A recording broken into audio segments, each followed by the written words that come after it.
WhiskyJason here, whiskey from the viewpoint of an American in Germany, tasting rare and maybe exotic whiskey in this case as well. Kilchoman 2021 limited edition 11th 100% Islay edition. I must admit, it says here non-chilled filtered natural color. Thank you. All right, very, very nice. So Whiskybase number 191490, about €82.50 is what I paid for it over here. And this is from 2009, and it is 9 years old, at least 50% alcohol by volume, ABV. So I'm just going to read the box a tiny little bit because I must admit as well, the information here is very, very nice. So first of all, the 11th edition 100% Islay can trace its origin to the Kilchoman barley harvest of 2007, 2008, 2010, and 2011. I can't read 2007, 9, 10, and 11. What happened to 2008, I don't know. All right, and was grown on the fertile fields surrounding the distillery, and it is then the so-called rock side farm, if I remember correctly. Let's see here. The single farm, the rock side farm. Yes. All right, so very, very good.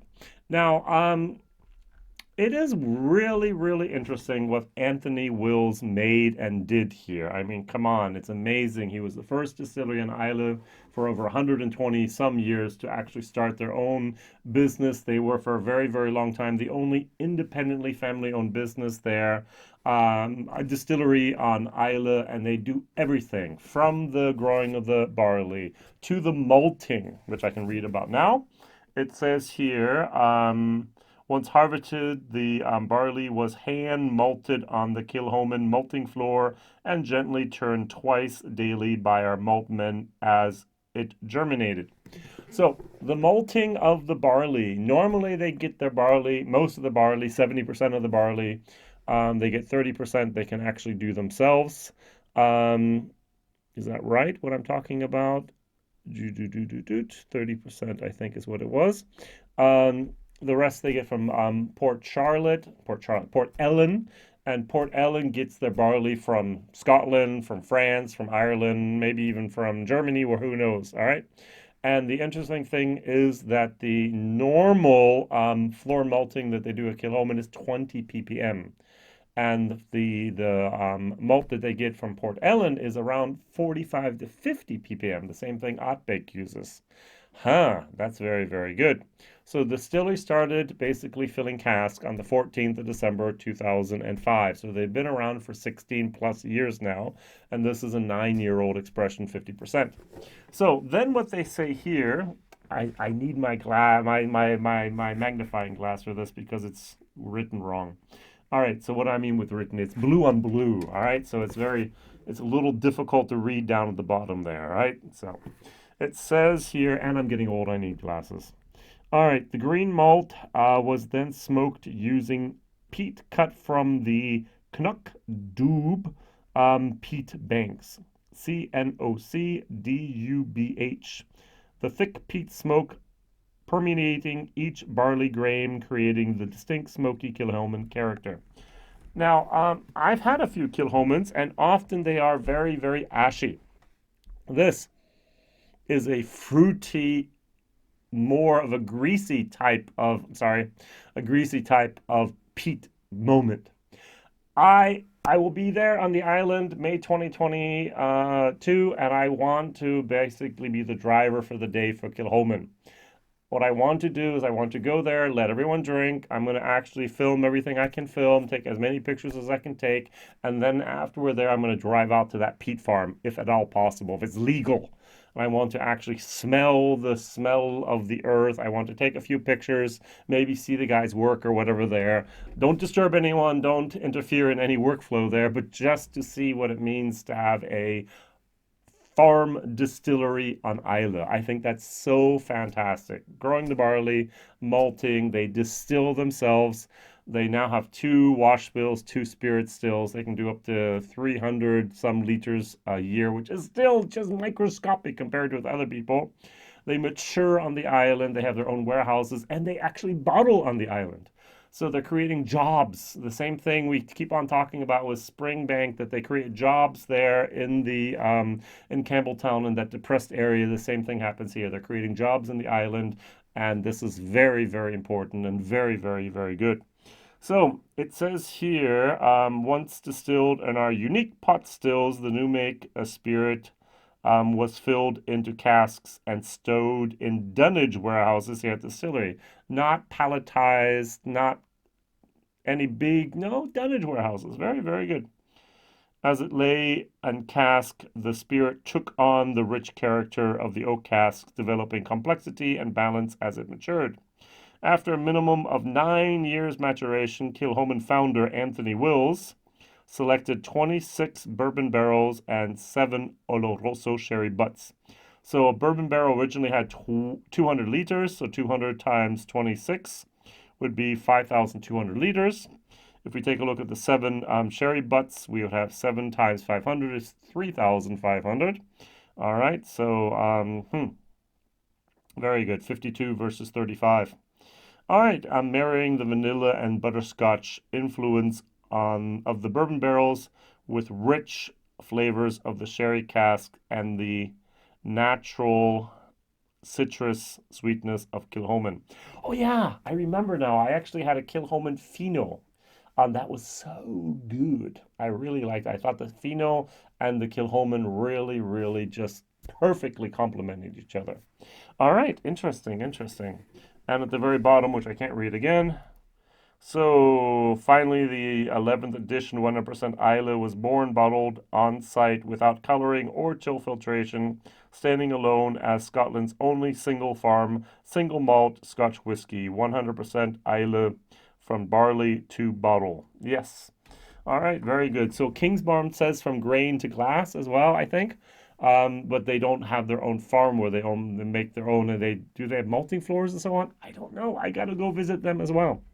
All right, so Kilchoman is fabulous. I'm not going to compare it to anything. I love the story. Roy Aquavita had here the founder Anthony on there once. I remember it was one statement. He said, if I knew everything I know today, I would not have done that. And the second thing he says is, I need more money. The whole time it's just constantly pumping new money into it. I would think you, as a distiller, you'd be making money. No, you have to, as soon as you get one thing done, you have to expand. And as soon as you have the next thing done, you need new casks. As soon as you do need that, the other things to be repaired. And then you need to have the distribution. And then it's a terrible business to get into. I think the one thing they said with vineyards was, how do you make a small fortune? You start out with a large fortune and buy a vineyard. You can just totally, burn your money doing that like that. But hey, one day maybe he might cash out. Ooh, I hope not. I hope not. All right, now the 11th Islay is for me something interesting because it's 20 ppm. It is hand selected casks, the bourbon and oloroso sherry. And the whole time I feel pulled back and forth.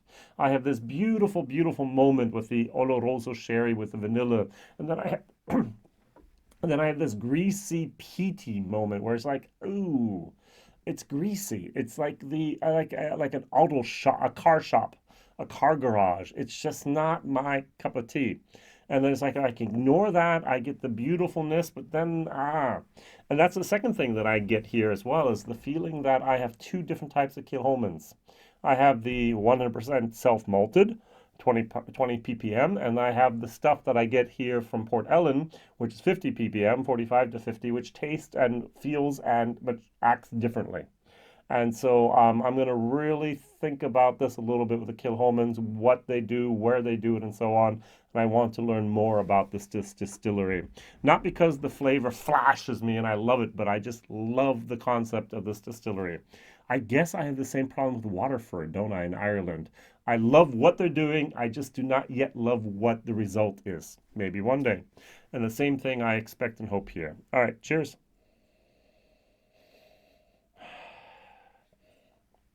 All right, do I get any tasting notes offered here? It's even smaller. I mean, that's really tiny there. I mean, even without my old age, I think I'd have problems to read that part here. Rockside Farm. Da, da, da, da, da.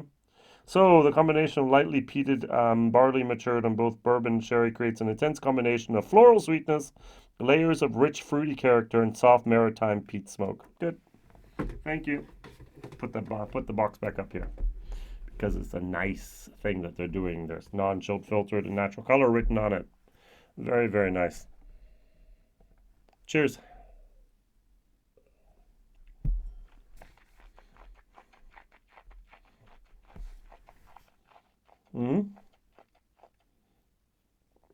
For Kilchoman, very.